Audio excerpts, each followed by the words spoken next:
From playing on the football field to standing on Hollywood sets, Stanley Aughtry isn't chasing clout, he is cultivating purpose. He's a storyteller, a legacy builder, and a man who has turned quiet discipline into powerful impact.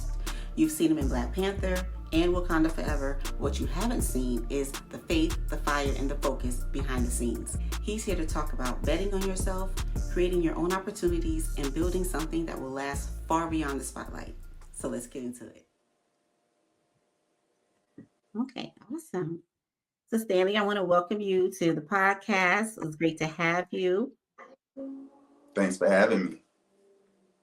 Awesome. Okay, so we're just going to jump right in. Now, you started your career as an engineer before diving into acting and producing. So how did your background in engineering and business shape your approach to creative arts and entrepreneurship? Definitely being an engineer allows you to be process minded. So it allows you to think about process preparation and then execution. Really, as far as the arts is concerned, the arts allow you to use your imagination, play a little bit, definitely tell your side of interpretation. But the preparation, the hard work behind the scenes, the process of how to go about doing it is still very analytical in a sense. And so being an engineer definitely prepared me mentally to be able to not have an issue preparing, not have an issue understanding the process of completely putting a whole film together, a story together, and trying to execute it. So I think those are the things that kind of overlap in those skill sets. Yeah, yeah. I think no matter where we are in our life, like when we are doing a thing, we're learning the skills to act that will actually help us when we're doing something different. When we lead up to doing something different or doing something we love down the road, That's it just prepares us. yeah, you're right. Exactly right. Yeah, I love that because that's how I felt about being in corporate and then going into entrepreneurship. Is certain skills that I learned in corporate definitely prepared me for Yeah, definitely entrepreneurship. pulls over. Exactly right. Yeah, that's awesome. So your role in Black Panther and Okay. Wakanda Forever. So that must Yeah, have been a pivotal moment for you. So can definitely. you share like what that experience was like both on set and as part of such a culturally impactful franchise? Yes, being a part of Black Panther, especially the first one, dream come true moment. I always say Hmm. though, it's interesting the story that comes along with it of me becoming a part of that cast, but even beyond that, just being on set. What you all saw in the film was a lot of what the real spirit and energy was on set. There was a lot of respect given to the generations that's come before us, the elder generation that's on set with us there. It didn't matter if they weren't Chadwick Boseman. It didn't matter what their star level was. It was about how much Yeah. wisdom and character that you've carried out in life. And with that, if you're the eldest person out there, because we had people from ages late 80s all the way down Hmm. to kids. And from the top down, you showed honor and respect to the eldest people that were there on set, no matter what their role was, all the way down. That spirit stayed with us throughout the whole shooting of that.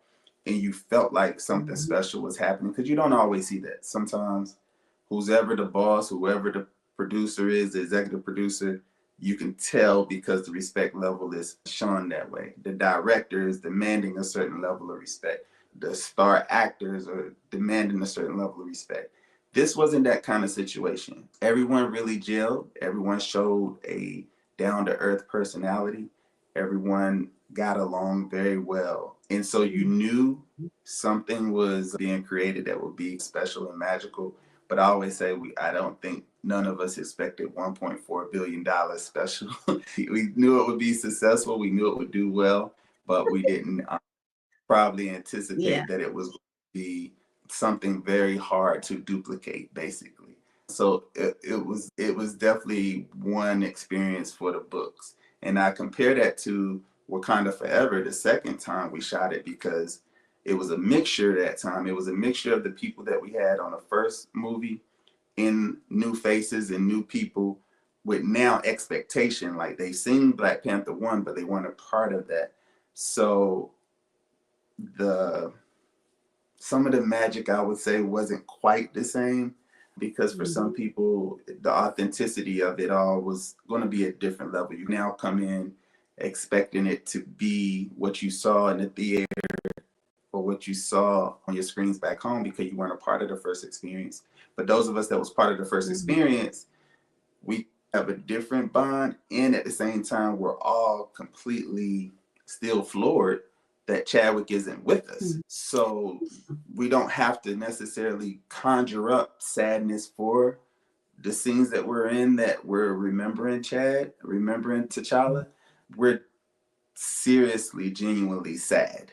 We're seriously like emotional about the fact that we didn't anticipate having to do another one and not having him with us.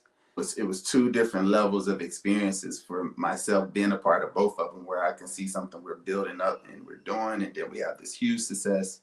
Then we come back and we do part two, and we're not long from hearing that Chadwick had passed away, but we still got to push through and do this movie.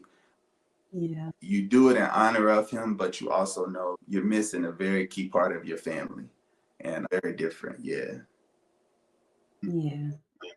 Now, did you have to prepare for these roles? You know how like Viola Davis, she had to prepare for the Woman King and physically get fit and all this stuff. Did you have to prepare any kind of way like that for these roles? For the first one, I had to do a few more stunts than I maybe had to do for the second one. So there is some preparation and getting ready for that. Fortunately for myself, I definitely didn't have to go through as much as Viola had to, because she had to do it throughout the whole movie. For me, it's like I'm having certain parts in the movie that I'm popping in and popping out, so I don't have to carry the movie on my shoulders yet. That day hasn't come. I'm waiting for it, Marvel. But at the end of the day, but at the end of the day, for these two, I didn't have to prepare at the same level as a Viola Davis in terms of the whole movie, all these different scenes and everything else. If I have to do not only a physical preparation, but also mental preparation, it's only for a few scenes, and then I'm able to do my thing. A few weeks later, I'm done. Where for Viola or when Chadwick was here, they have to prepare sometimes for a full year before you even get started, because sometimes they're not as familiar with some of the tactical skills that you got to do, some of the hand-to-hand combat that you got to learn. So it can take a little longer, but a lot of your stunt duplicates, your stunt doubles are very good at carrying off a lot of that stuff. So it makes it a little easier, and then you can step in and be the face for those stunts. But yeah, it's always fun to do because you learn some new things. But movie magic is very magical. So once you see the finished product, people are like, oh my God, I didn't know they could do X, Y, and Z. But in reality, when you shoot it, it don't look like that. It'll be in slow motion. And then in reality, it'll look really fast. So it's very interesting to see that happen. So it was cool. I bet it is. Yeah, it's on my bucket list to be on the behind the scenes of a movie one day. I want to see how all that goes down. Oh yeah, it's a lot to see, and especially if you got a good production team, they can pull off some very sophisticated things that come out beautifully. So yeah, it's a good experience. Yeah, for sure, for sure. All right, so now you've embraced the term actorpreneur, which I thought was pretty cool. Now, how do you define that term, and how have you successfully blended your acting career with your entrepreneurial ventures? Yeah, the reason why the term became such an endearing thing for me, because I started really speaking to different artists that weren't just how they used to think maybe you left-brained versus right-brained. It's like for myself, when you asked me the question about how the engineering overlaps with the artist side, people were saying that you normally don't have both. You normally not excelling in your art side and excelling in your analytical side as much. But I always take it back to whenever we were all children. And I say when you're in school, you're usually going to have about 7 classes or so, and where your parents are looking for you to get A's and B's in all courses. They're not thinking about you being right-brained or left-brained. They want you to excel in everything you touch and everything you do. And you try to do that. Even the extracurricular activities, whether it's sports, music, band, any of those things, you still trying to do your best.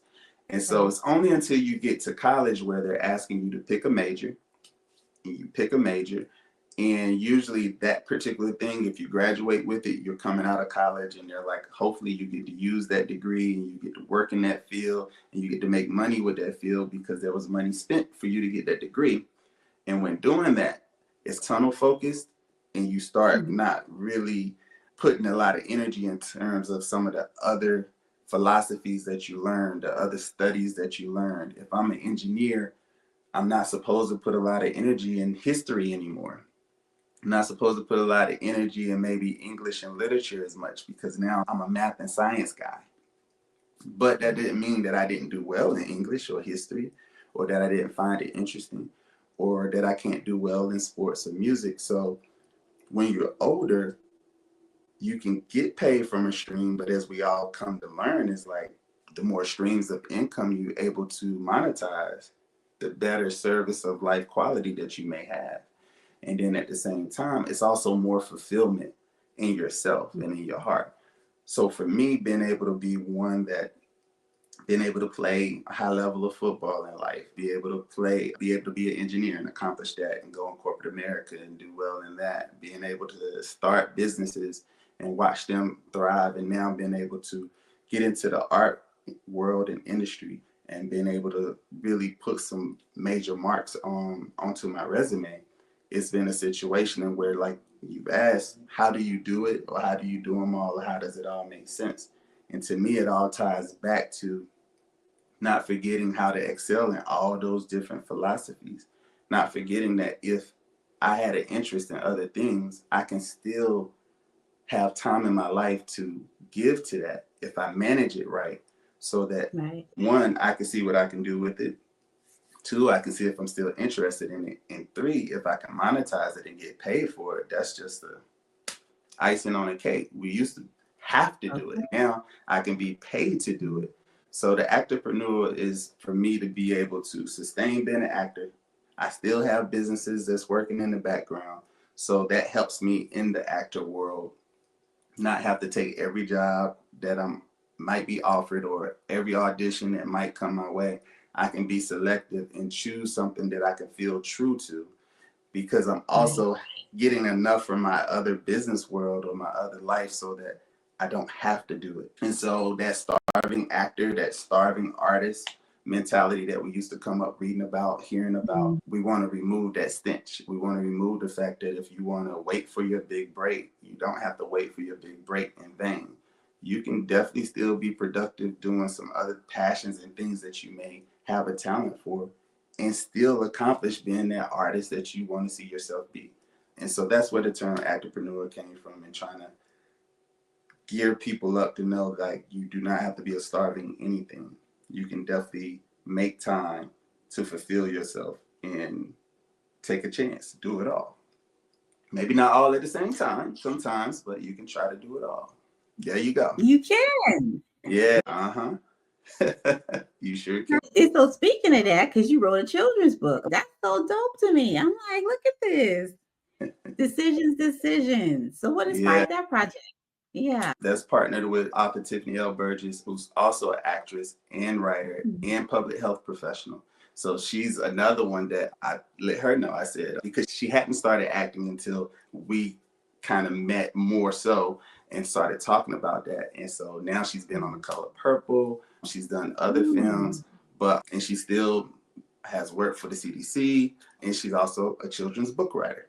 So being that she saw me do this, and it was a thing that was curious to her early on, but now she's been able to live out that herself. She had always said to me, like, we might write a book. I just try to see how to do it and who to target. And once she started thinking about the fact that we really don't have a lot of children's books for young Black boys. So even though the term is good for a number of people, and no matter the racial tone or anything, but definitely like keying in on young Black boys, she was like, let's use a character similar to you and let's transpose it a little bit, and where it's almost your life a bit, and we'll just come up with some creative ideas and thoughts about it. So there is a little Stanley Manley that's in the book. That's his name. Yeah. And he goes about his story and has to write about what he wants to be when he grows up. And he talks to some adults and try to get different ideas of what he may want to be. And the same thing me and you just went over, perhaps it's maybe not just one thing. Perhaps he finds himself interested in a few different philosophies and try to figure out how can he go about completing those different philosophies before the dash of life is over, before he's in the grave. Can I live out these different passions in my life? That's how the book came about. And so we worked on it, picked the characters, got a great illustrator to work with us on that. And lo and behold, the book came out and it's been available on Amazon and as well as Barnes and Nobles. And so it's been building traction and more traction as time's gone on. But it really has detailed the actorpreneur side, but from a children's book perspective, for sure. Yeah. Yes. So do you think you're doing everything you love at this moment? Or I know there's probably some more things you want to do, but it's like you are getting it done. So we need some tips on like how you manifesting all of this. It's simple for me. Almost Yeah. anything people hear, they're going to hear me say God somewhere in my conversation. So mostly when I move, it's a God-led situation. So even in this, as far as acting goes, this wasn't something that I can say as a kid. I always dreamed of being on TV or being in movies. I felt like I could do it, but it wasn't something that I literally dreamed to do. But God brought an opportunity. And at the time when he brought the opportunity, I was obedient and I was prepared. So by me being obedient and being prepared, stuff happened that don't normally happen for I think everyone. And because of that, that favor happened for me. And it turned out to build a bug in me. And then I put the work in, even behind it, to get better at it. And as I worked in faith of what he was doing and continued to study and get better at it, more and more opportunities would come. But a lot of the big credits that are on my resume now are more God-led credits than agent-led credits. My agents do great jobs of getting me auditions and getting me in front of different casting directors. But a lot of the actual executed work that most people point at and say, oh my gosh, you got a chance to do this or be in this. It's a big, long faith story behind that, and God did it. Yeah. All the things, business, some of the other things that I can mention, it's really been him ordering those steps and me trying to be obedient to the steps he's ordering as best as possible. And when it happens, it don't really get better than his story. So that's his doing. For me, anyway. Yeah. Yeah. And I think it pretty much sounds like you were just aligned. You were just in alignment. And like you said, doing the work, that's a big deal. Because a lot of times we think that things aren't happening the way we want them to, but we're not doing enough to make it happen. And you know what I'm saying? Yeah, that's right. Yeah. Yeah. You still got to do some work Yeah. with it. So Everything don't just fall in your lap. exactly. Especially if you're just sitting on your hands, it's not going to really work that way. But once you see certain things lining up, pay attention to the signs, pay attention to what's happening, and then do your part. And once you do your part, like the stuff will manifest, like you said. I love that. Okay. Okay, now as a producer of impactful films like Kill Devil Hills and Darling Nikki, what drives your storytelling choices and how do you select projects that align with your personal mission? Okay, so sometimes with our production and producing side, we can listen to different writers that have different ideas. And you try to see if there's a story that's similar to that's being told. If not, it can raise your ears a little bit to say, this is somewhat similar but different in this way. So I think I would be intrigued to see it. Other times it could be a story and where we're just trying to build awareness and we're trying to make sure that more public eyes and opportunities are there to tell stories that are less told. As mental health is concerned, that's a part of Darling Nikki's story.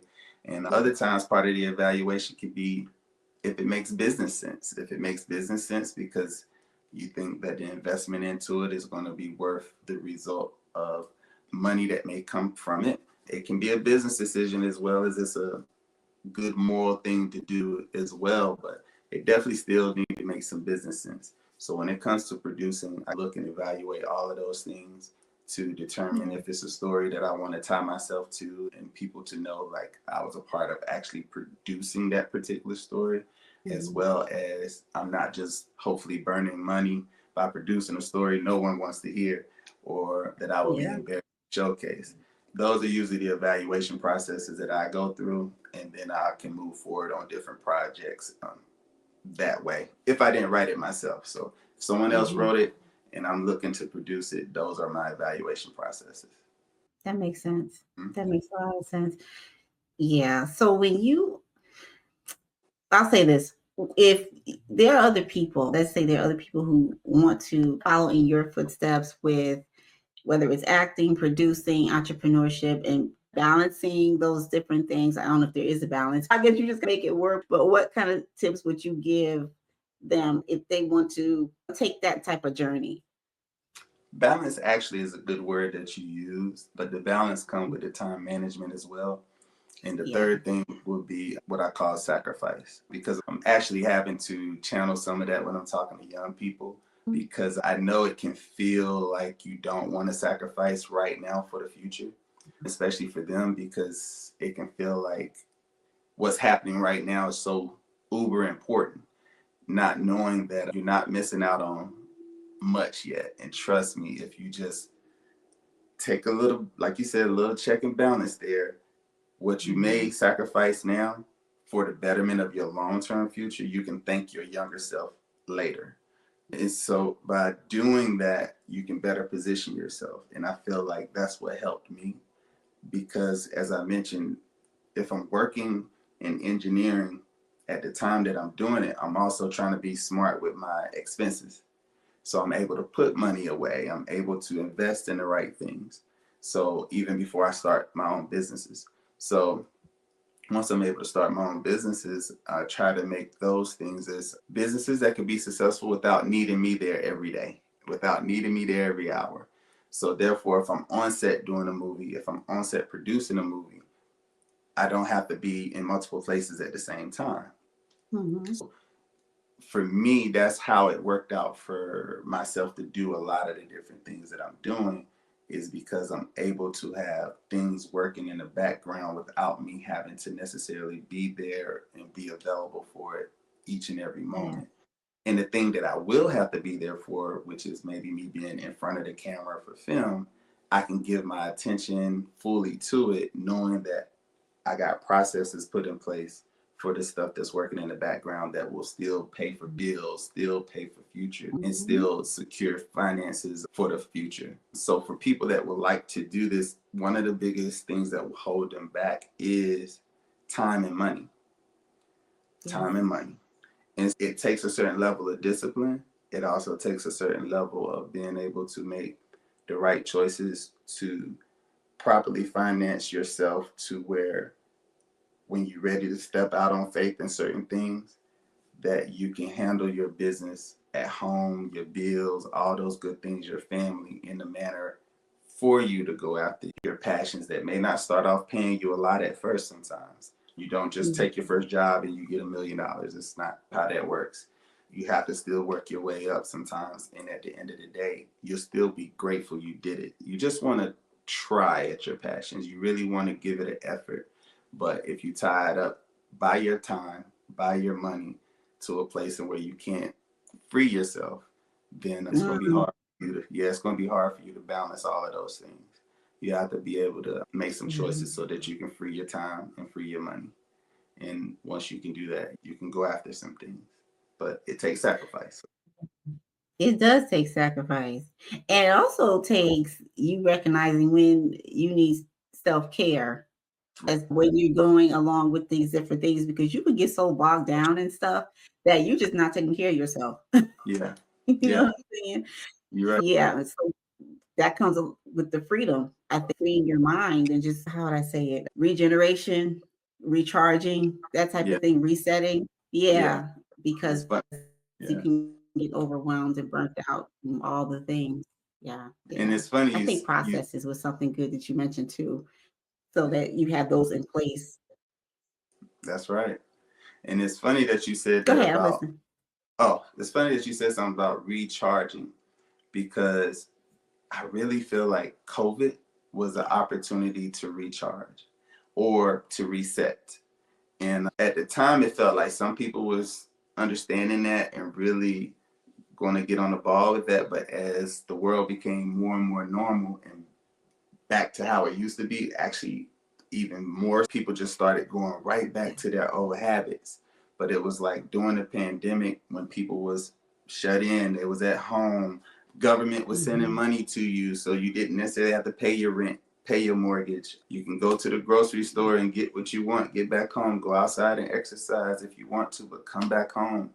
It's an opportunity to recenter, refocus, really think about what you want to do in life. You heard terms like essential workers. Determine if what you're doing is essential. And if it's not essential, what you want to do about it. Determine if you want it to be in a position that someone else can make you do something with your body that you might not be quite ready for because you work for them. Or do you want to be in a position that you can determine what you want to do, when you want to do it health wise, and a lot of things like that. So the pandemic gave us an opportunity to do it. And some people was able to capitalize on that. And some people went right back into the rigmarole. But even now, it's not too late to, like you said, it's not too late to look at that thing and decide, do I need to recenter, settle down and refocus on things, and what am I really wanting to do at different stages and different chapters in your life, because you'll have opportunities at different stages, and it's just up to you if this is the time that you're going to take that step or not, because at some point you might feel like it's too late. And I always use my elder in the Black Panther, I always use her as an example. She didn't start acting until she was 88 years old. Oh my goodness. And if you look at her resume, like, she has some great credits on her resume. She actually passed away while we were shooting the second Black Panther, Wakanda Forever. She passed away during that time. But she acted from like 88 to around 93, 94 years of age. But she did Black Panther and Wakanda Forever before she passed away. Sometimes it don't have to happen in your 20s, 30s, and they'll tell you you might be too old to start acting or to start singing or whatever it may be. And here's a woman who didn't start acting until she was 88, and she was in Black Panther and Wakanda Forever before she pieced out of the world at 93, 94 years old. So that shows you right there, there's different stages and times of life. You still can do it. So it's not a situation where it has to happen all right now. But just be mine, don't give up, stay encouraged, and be prepared. Keep preparing, and you never know. You never know. Well, after this, I guess I can never say I'm too old again. That's right. Like, she went on Steve Harvey to tell that story, I think, herself as well. So she waited all that time, and she was able to do some really cool things before she left. That's so cool. Wow. Yeah. If anyone's listening to your podcast and haven't heard her real name, her name is Dorothy Steele. So they can look up or Google Dorothy Steele. Yeah. She was the Merchant Tribe elder, and they can look up her story. Yeah, she hadn't started acting until she was 88, but she did some great movies and shows before she passed away. And she waited 88 years. 88 years. That's amazing. That's so awesome. Yeah. That's awesome. Wow. Oh my goodness. Yeah, I'm definitely gonna look her up. Yep. Yeah. So what you got going on now and what's coming up? Okay. So as we was mentioning earlier before we got started, my most recent show that came out, Chicago Fire, season 13, episode 10, Chaos Theory, appeared last Wednesday on NBC. It's now streaming on Peacock. So that was the most recent project that came out. The next project to come out, to my knowledge, will be A Lover's Vow. It'll play through the streaming platform of Passion Flix, which is owned by Elon Musk's sister, Musk. So that'll be February 13th. So it's a Valentine's Day romance show. It's actually off of the book by Brenda Jackson, who's an author, New York, USA Today bestseller. So she had 3 books that she had a chance to turn to movies. So this is a third installment of those 3 books, but it's called A Lover's Vow, and it'll be out Valentine's weekend. And then I have a few other projects. I don't know when they'll air, but you can go to my IMDb and look in the post production and you can see them coming. And then there's one special project I still can't speak on yet, but it should be on Stars. It is a show that everyone loves so far. And I can say that the season before my season is going to be coming on in the late winter, early spring. But yeah, folks can take a look at that. And I'm looking forward to when they finally do air my season and episodes on that. But yeah, that's it. Last year was a good year, even though we was coming out of the strike and work was kind of slow for a lot of people. I was able to work pretty much every month last year doing something. So it was very productive in that manner. And I hope this year the right projects continue to come through. We get to work on some more good things. But yeah, there's some good things out there that's coming. So I'm looking forward to seeing them and seeing how they turned out, because I may have worked on them, but I don't always get to see the finished product before I'm working on something else. So I'm looking forward to seeing how they mostly all turned out as well. Now, see, when you were talking, I had a question about what your dream role would be or something like that. But I really want to ask you, what do you think about where we are now as far as Black actors in Hollywood getting roles and things like that? What does that look like right now that you think? It's funny you should say that. I was watching, I think it's called Black Comedy in America. It's a 10 episode installment on, I think, Vice. And it was funny because I was watching one of the episodes where they covered Best Man, the movie, and all of them. And they was telling that story. And Tay Diggs said something, even when they did the first Best Man, he said he thought after he did it, that's it. I'm about to be out the stratosphere, about to get jobs. They about to book me like I'm Matt Damon. And he realized, like, even when that happened, like, his phone really wasn't ringing that much more or anything like that. And he, at that time, didn't want to technically acknowledge the difference being a Black actor and what that means in Hollywood. But he then found out, and then he figured out how to navigate that a little better. But I would say, even to this day, if people just look at the product that's on screens most of the time, it's still, for major productions, it's still very difficult. That's why you see a lot of the same actors and actresses in those different major products, because you can watch a movie and you can see our counterparts of other races. It could be fresh faces, new opportunities all over the place for those to kind of star and lead in a lot of those projects.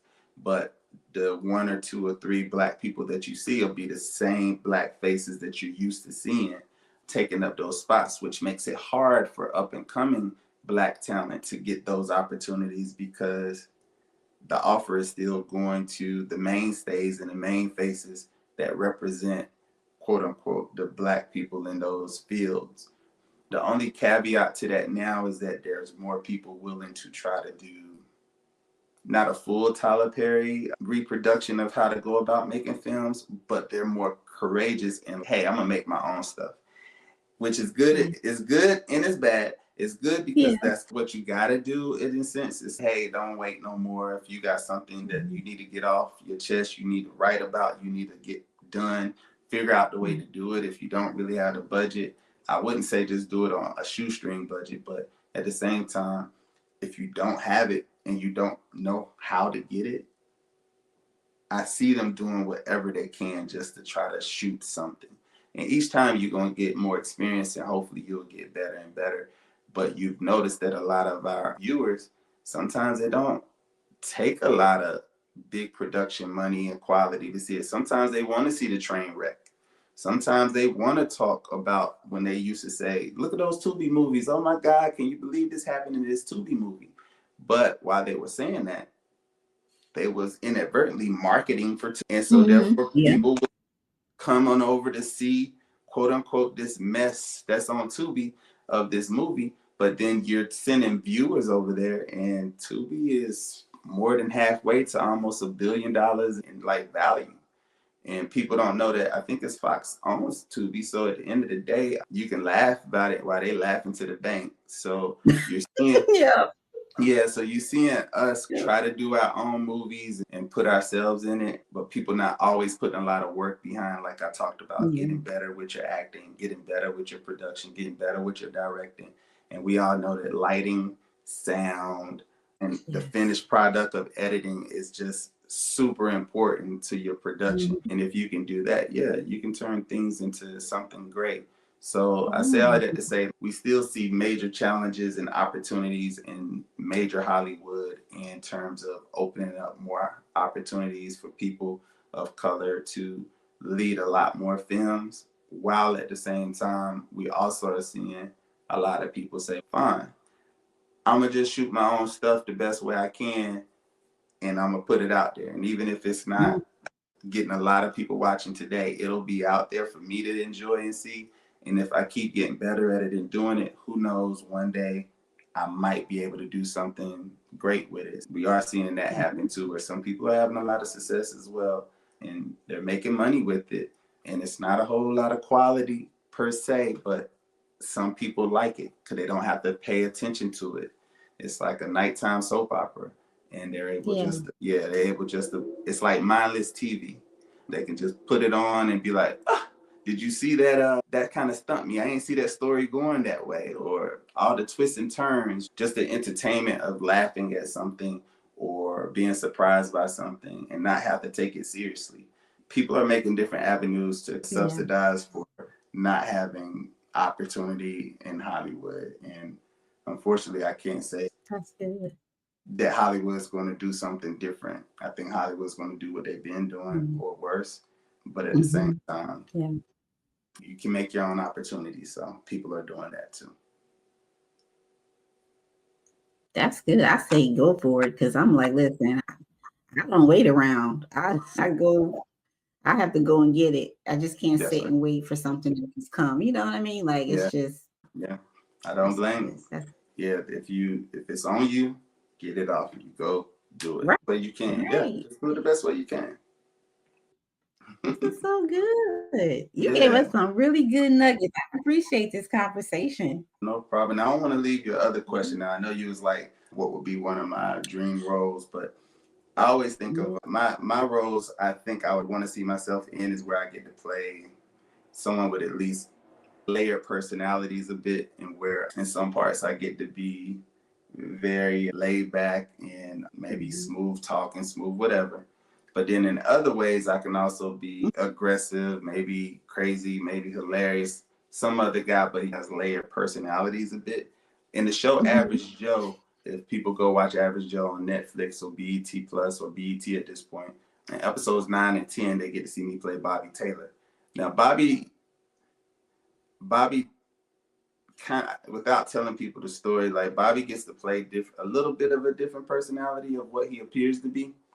But for people that know me personally, when they see Bobby, they think of Bobby being someone completely opposite of who I am as a human. So that's what kind of triggered me to be like, oh, it'll be fun to play someone like that with multiple personalities, because Bobby gets to be a little more aggressive, definitely a little more boisterous with his tongue and how he speaks to people and whatever. And he can be a little bit more violent or whatever the case may be if he has to be. In life, I don't get to show that side. So it's like at the end of the day, being able to do that in a character was fun. But then when people see it, they saw my face and they like, I know him, but I don't think that's him because of how Bobby was acting. They was like, I don't think that's Stanley. Even though he looks just like Stanley, but that's not Stanley. Stanley wouldn't do that. He wouldn't say that. And I'm like, of course not, because he's Bobby. So something like that is always fun. And it's fun to hear that feedback from people too, especially the ones that know you, because it's hard for them to see you being someone else. And when you're someone else successfully, and they have to question it and truly pause the TV and make sure the name comes up and, yep, that's him. You're doing a good job, because you're fooling the people that's known you for decades. And they're like, I see him, but I can't believe that's him acting like that, talking like that. And you're like, yeah, I got him. Yeah. Yeah. That's cool. I like that. Yeah. So last but not least, are you Okay. married? You got kids? What's up? No, I'm not married yet and no kids yet, but I still would like to get married, of course, and I actually Mhm. still would like to have children. So that is something on my list that has not been checked off yet, but I'm praying and hoping Mhm. that it does happen. And Of course, still in God's timing, but also just like I'm like, everything else. yeah, I'm like, okay, God, we can go ahead and let's talk about this time and let's get it going. So at the same time, I feel like I'm ready for it, but in God's time at the same time, give my will to Yeah. Him, let His will be done. So we'll see. Yeah. Yeah, Exactly. Because none of this is on our timetable. So it's just, yeah, we just gotta wait and in the right timing, it'll happen. We just gotta trust it. yeah. Yeah. Cause if I do too much myself, I could make the wrong choice. I could totally mess it up, and then I'll have some regrets. But at Exactly. this point, He's allowed me to be this patient. So I Mhm. pray not to be this patient and still get it wrong. And maybe That part. maybe it was preparation for me. So for me to be prepared. So with this Mhm. time, hopefully I'm more prepared for a decision that I could have made 20 years ago and it could have been the wrong decision, or I might not be prepared for it then. So Mhm. we'll see what happens. But yeah, that's what I'm hoping Yeah. for. Awesome. Okay. I thank you for your time. I really Of course. appreciate this. No problem. Thank you for having me on your show. Okay, so where can we find? I know we can find you on all social media. Is it under Mm-hmm. your name? Okay. Yes, Stanley Aughtry on Instagram and on Facebook.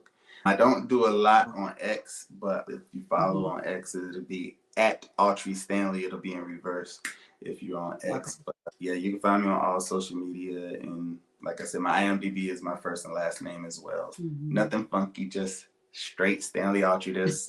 I'm the only Stanley Aughtry in the world, so there's no need for me to Yes. do anything special. That was me and my father, and he's gone on, unfortunately, already. So right now it's just me. Mhm. Yeah, you can find me easily. All right, we'll be looking for you. Thank you. Please do. All I'll right, try to do Stanley. my best and keep everybody proud as much as I can. Thanks so much. No problem. Thank you.